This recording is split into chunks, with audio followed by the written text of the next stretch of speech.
Hello everyone. So this will be our second video lecture. I hope everyone is safe and doing fine. Okay, in the last lecture what we have seen is we have seen how do we print something, give some output to a user using C program. Okay, so this lecture also we will try to keep it very short. So we'll continue from there. We have seen in the last lecture that how do we actually give a text output, how do we give a number output. If you want to give a number, what we should do. Okay, so this lecture we will try to learn how do we get some input from the user and how do we store that input. Okay, so in C programming, in C programs, if you want to store some information, you have to create something which is known as a variable. Okay, so variable is nothing but it's a space that we allocate in a particular memory location, and we give some name to that variable or name to that space. So for example, if you want to store numbers, what we use is an integer variable, int, let's say num. Okay, so this statement is what is known as a variable declaration statement. Okay, so the moment the program sees this statement, what it does is it creates some space in memory to store numbers, and the data type of the number is what is known as an integer. Okay, now what is an integer? Before that, I'll just change the settings here. So last video when I was seeing, I was not able to see the cursor. Okay, int num. Num is the name of the variable. Okay, it is also known as identifier. Okay, num, this is an identifier to the variable. The type of the variable, is integer. So integers is a type of variable which can store negative and positive whole numbers. So whole numbers means there is no decimal numbers, any numbers other than decimal numbers. So this statement, first statement, is what is known as a declaration statement. So I'll just comment it here so that variable declaration. Okay, recollect this double slash, the two backslash means comment. So comment means this is not a line which is executed in the program. It is just for when you are reading the program, you can read this and understand. Okay, and this line is actually not executed. Line number 5 will not be executed. So int number is declaration. The moment a variable is declared, a space in the memory is allocated. Okay, and this num, we can say it is a name given to that memory location, right? So let's say we want to store a number 10 there. So what you have to do is you have to do this number equal to 10. Okay, so the first time you give some value to the variable, that is what is known as a initialization of variable. Right, so I have created a space and named the space num. So the name of the variable is generally known as called as identifier. Okay, so here num is an identifier which identifies the memory location where integer data is stored. Num equal to 10 means 10 is stored in that space. Right, now if you want to print the value what is there in num, what you have to do is we have to take our old print statement last class, printf %d, because it's an integer you have to give, so num. Okay, so what we have done, so before, without telling, these lines we will always write in all C programs. I told you, until and unless we reach our later part of the course, I'll tell you what this is, what is the meaning of return, all these things will be discussed later. So what is doing is I am declaring a variable. The identifier of the variable is num. It can store integer, whole number, integers, positive and negatives. I am assigning. So this is also known as assigning. I am storing 10 in that location. So the first time when you are giving a value to the variable, this is what is known as initialization of variable. Afterwards, I am printing the value of variable. Okay, what is there? So here my output should be, let's see what is my output, 10. Okay, Now if I change the value here, let's say I am putting it 20 here. Now output is 20, right? So whatever value we are assigning to this variable, it will come here when you are printing it. Okay. So this, by this, we actually learn how to store values. So this is to store integer values. Let's say you want to store some decimal values. Okay. So how do you store decimal values? So first you have to declare variable. So to store decimal values, you can use float. Float, I'll give some other name, num2, right? You have to remember, if I have given given a identifier, a name to a variable, the same name I cannot use again for storing some other equation, because this points to a location in some memory. The same name cannot point to some other location in the memory. Okay.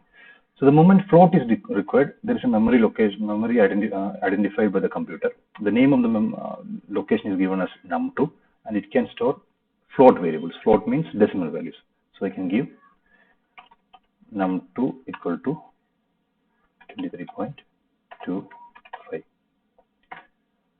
right? So I can print the value. So if I want to print the value inside a statement, so the value of num2 is %d, sorry, %f, which is a float, %f num2. So I can do this. So what happens is, when I give a statement like this, printf is to give some output.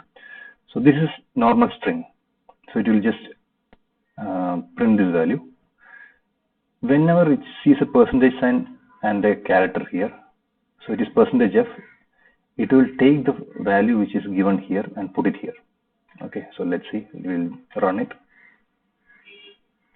So I think I should have given a space here, so it is continuous, so I will just put a line here. So this we have learned in the last class. Semicolons, don't forget your semicolons. Okay, let's see. So 20 is this output, this is the 20. Then it is giving a line, so next line it is going. Then float number2 is declared, so this comes, this will be happening internally. Num2 is assigned the value 23.23. The value of num2 is, so %f. At this location, whatever you have written here, the value will come here. So 22.23 is the value. Now if I change this value to 20.15, what will happen? Sorry, 20.15, what will happen? Right? So the value has changed. Okay. Now another way of storing decimal values is, we can use double num3. Okay. So double is also similar to float. The thing is, it can store a larger number. Okay. So there is a limit to a maximum value of number that can be stored in integers, float, and double. So that we will discuss in a later class. But understand that float can store smaller numbers and double can store almost double the value of float, right? So let's say I'm assigning or initializing the variable. I'll give some numbers like 25, right? I'll give output again. So before that, I'll give a, okay, printf. I'll print a line here first.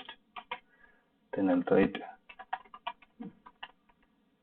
or the value %lf is assigned, so assigned to num3, comma. Okay, so what you have to remember here is, so this is new line, the value %lf. So %lf is what we use for double, %f for float, %d for integers.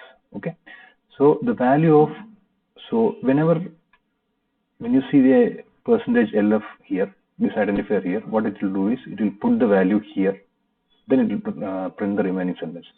So the value of 243.25 is assigned to number 3. Okay, so this is another way of giving an output. So it is giving me error. What is the error? So let's see what is the error. Okay, this should be capital letters. So if you see here, you can read this error num3 undeclared. So I told you the declaration is this. So in C, all the identifiers, that means the name given to the variables, are case sensitive, right? So I had given capital N um3 as the variable name, and here I was using small n um3. Okay, so that was different variable. So C consider this as a different variable. So this and this is completely different for C. So that is why it is telling small letter n um3 is not declared, undeclared. Okay, so I'll just write it here. Run. Okay, so the value of num2 is 20.15, and the space is coming here, so that is why the space is, you are getting here space. The value of 243.25 is assigned to num3. So for double and float, you can also do one more thing. So here, if you observe here, you are getting 1, 2, 3, 4, 1, 2, 3, 4, 6 decimal places. Here also you are getting 6 decimal places. So if you want to round to 2 decimal places, what you can do is, you can do this. After percentage sign, you put a decimal and 2. So 2 decimal places. So here, same thing I'll do with double. I'll put to 3 decimal places, right? Run. So see, the value of num3 is 0.2f. So that means whatever output is there, it will be displaying up to 2 decimal places. That is why 20.15 I'm getting. The value of 0.3lf is as 0.3lf means up to 3 decimal places, and lf means it is a float. It is a double. So you can remember this easily. F is for float, lf is for large float, because double can store a larger number than float. But both are one and the same, right? So num3. So here it is showing me 3 decimal places. Okay.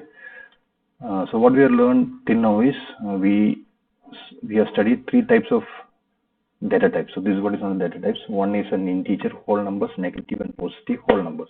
So that is integer data type. Second is a float data type. It can store decimal values, positive and negative, but the size of the values are limited. Double is again same as float, but it can store larger numbers, very huge numbers. Okay, so these 3 data types we have already seen. Okay, once we have seen this, now we will go to. So this is just a basic introduction to declaring a variable. How do you store value in a variable, and how do we take that value and show it to the user? Okay. So next class we will again revise and learn how do we take some data from the user, store it to a variable. So here what we are doing is we are giving numbers directly 20. So what if we wanted user to give his, let's say, his age? Okay, then we will ask user for his father's age. Then we will give him output as the difference between your age and your father's age is this. Okay, so it depends upon user to user, because if I am here, my age is something, my father's age is something. If you are giving the input, your age is way lesser than my age, and your father's age will be lesser than my father's age. So the difference is what the program has to do. So if user have to give some input, how do we get that input from the user? Store it to some location like a variable like this, and how do we give output from that location? So this is what we will learn in the next class. Okay. So till then, bye.